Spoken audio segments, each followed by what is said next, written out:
Chapter 9, Tiptoe.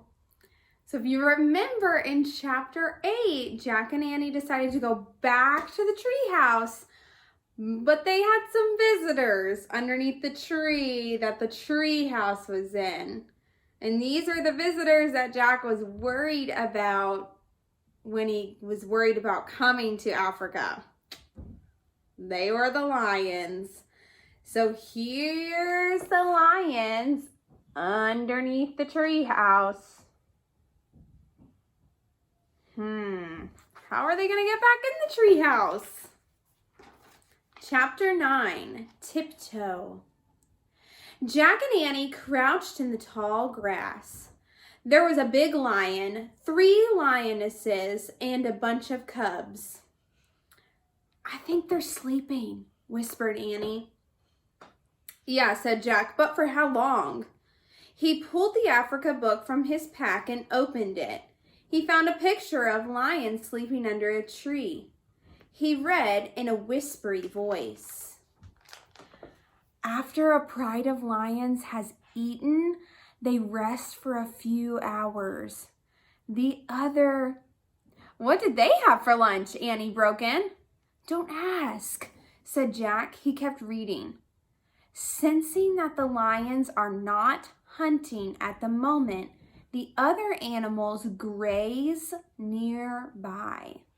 To graze means to munch on grass. So like if you see zebras munching on grass, that means to graze.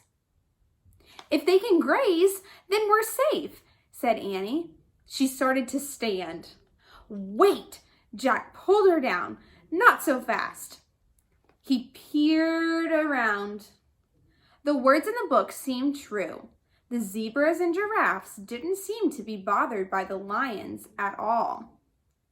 "They might be safe, but I'm not sure about us," said Jack. "We need a plan." "What if we wait till they leave?" said Annie. "That could take hours," said Jack. "Plus, they might be hungry again by then." "All right," said Annie.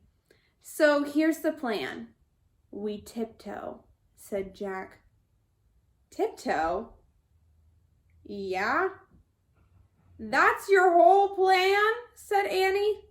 "Yeah, tiptoe to the rope ladder," said Jack, very quietly. "Good plan," Annie teased. "Just do it," said Jack. He stood up slowly.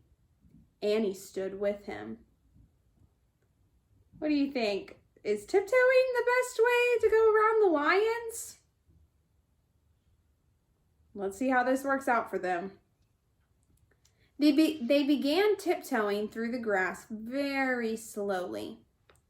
The lion flicked his tail. Jack and Annie froze.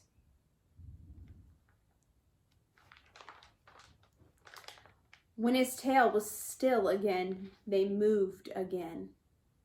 Suddenly, high-pitched laughter split the air. Jack and Annie stopped. The hyenas were back. They were standing off to the side, watching Jack and Annie. Jack and Annie made silent monster faces and shook their fists. But the hyenas only laughed some more. The big lion stirred lazily. He opened his golden eyes. Jack felt the hair rise on the back of his neck, but he didn't move an inch. The lion lifted his head and yawned. His giant teeth gleamed in the sunlight. The lion turned his head as he looked around sleepily. There's the hyenas.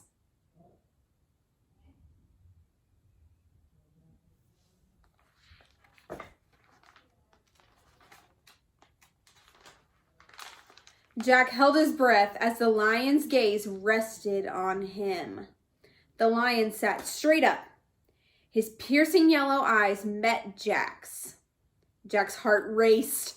His mind raced. He remembered something he'd read. Lions avoid giraffes. Jack looked around. There was a giraffe walking toward the tree that the magic treehouse was in. Suddenly, he had a new plan. A new plan with a giraffe? What do you think Jack's new plan is going to be? Get under that giraffe, he whispered.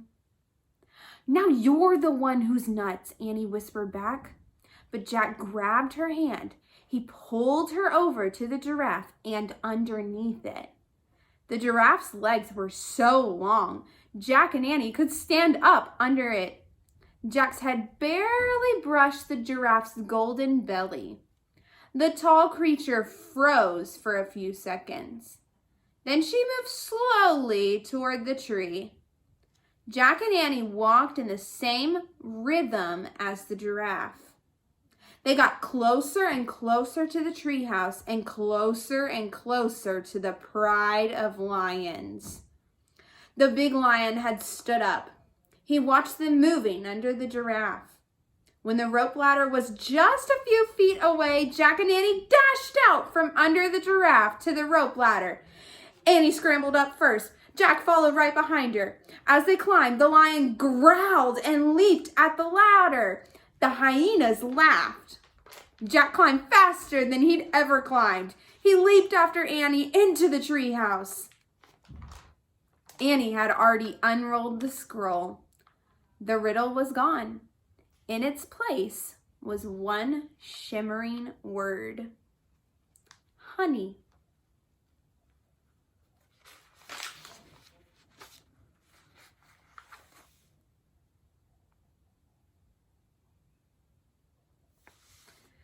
That was a close one.